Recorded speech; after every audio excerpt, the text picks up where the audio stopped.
Santos y amados hermanos, este es el audio número 6 de la serie Ver lo invisible es lo normal en los nacidos de nuevo.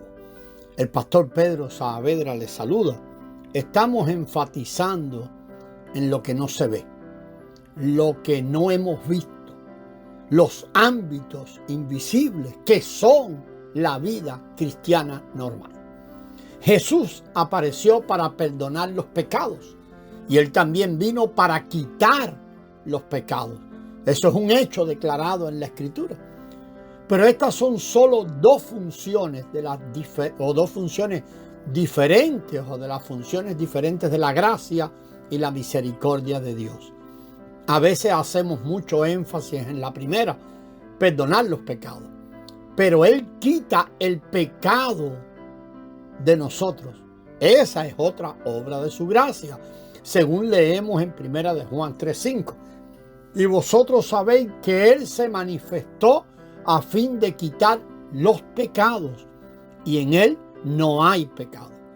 Y allí leemos más, en Él no hay pecado.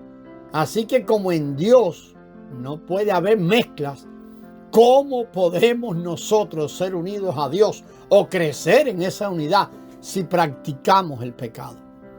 Es decirle a congregaciones que apenas son salvas, que ellos son parte del cuerpo de Cristo y por lo tanto están unidos al Padre, parece ser criminal.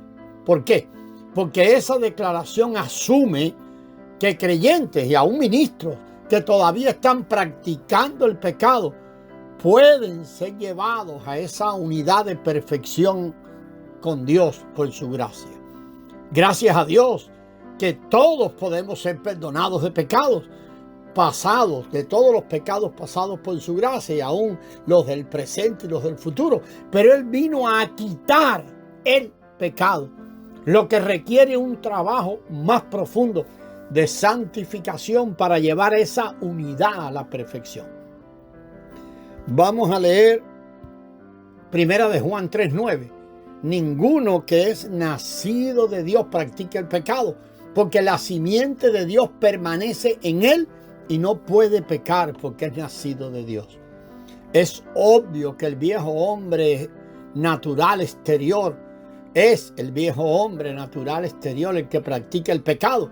El nuevo hombre interior que es nacido de Dios no peca porque es nacido de Dios.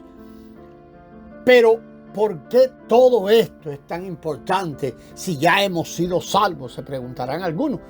Amado, si tu visión y tu meta es vivir en la dimensión del atrio, o lo mismo decir la nueva tierra, este estudio no tiene ninguna relevancia para ti.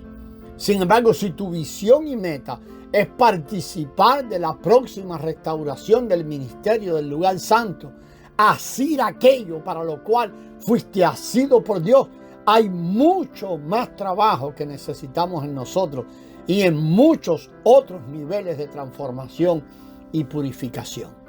¿Y por qué es tan importante esto? Porque para participar de las dimensiones invisibles, las debilidades humanas que hemos heredado del primer Adán tienen que ser vencidas. Esto no es importante para un sistema racional de iglesia. ¿Por qué? Porque para este sistema ligado a la mente natural, a pensamientos humanistas, es de primordial importancia los elementos humanos en lugar de los motivos espirituales divinos. La iglesia visible se ha inclinado más y más a lo humanista, al hombre allí, a lo que favorece al hombre. El cristianismo de Cristo, el evangelio del reino, su cuerpo, su iglesia, tiene que escapar de esa mentalidad humanista, pero tiene que comenzar con la transformación personal en el hombre interior. Y la pregunta es, ¿cómo trabaja esto?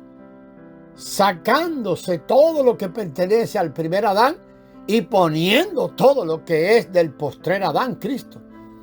Pero ¿qué pasa si yo pienso que todo esto solo son obras, que lo que estamos hablando son también obras muertas? Bueno, entonces, mire, usted se va a sentir satisfecho por la eternidad de ser asignado a la nueva tierra y de tomar tu posición eterna al lado del ladrón que estaba en la cruz y todos aquellos que recibirán vestiduras blancas.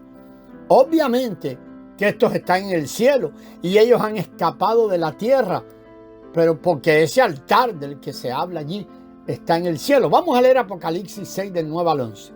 Cuando el Cordero abrió el quinto sello, vi debajo del altar, escuche, debajo del altar, las almas de los que habían sido muertos a causa de la palabra de Dios y del testimonio que habían mantenido.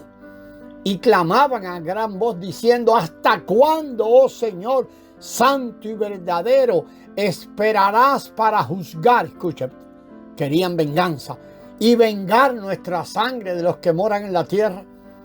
Y se les dio a cada uno una vestidura blanca y se les dijo que descansaran un poco más de tiempo hasta que se completara también el número de sus consiervos y de sus hermanos que habrían de ser muertos como ellos lo habían sido.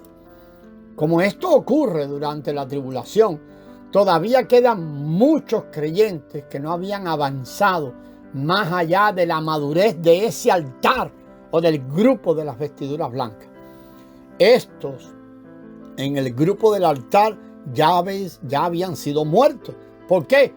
Por falta de desarrollo y madurez, ellos fueron dejados atrás.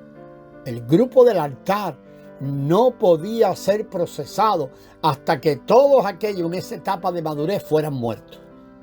Estos no estaban en el rapto, como dicen algunos, pero fueron resucitados y apenas lograron llegar al cielo. Aun cuando estos eran, podemos decir, meros cristianos, ellos no van a reinar en el mundo por venir. ¿Por qué? Porque ellos apenas fueron salvos, pero no fueron transformados y todavía no se han puesto el carácter y la naturaleza de Cristo. Nada de eso es visible. ¿Cómo sabemos esto? Porque ellos todavía estaban clamando por venganza sobre aquellos que los habían matado y todavía estaban en la tierra durante la primera parte de la tribulación. Ellos estaban angustiados porque su deseo era estar en la tierra todavía. Estos obviamente son salvos y están en el cielo, pero no califican para nada más que para la primera experiencia básica, igual que el ladrón en la cruz. A menos que estas verdades, amados, pongamos atención, a menos que estas verdades acerca de la madurez sean claramente predicadas, la necesidad de la madurez, lo importante de madurar, y a menos que estas verdades sean predicadas, nos preguntamos esto: ¿por qué querría alguien seguir a la perfección o cambiar o crecer o experimentar la transformación si todo lo que se le ha dicho es que ya son salvos? Vamos a seguir sobre esto en el próximo audio. La gracia del Señor sea con vosotros.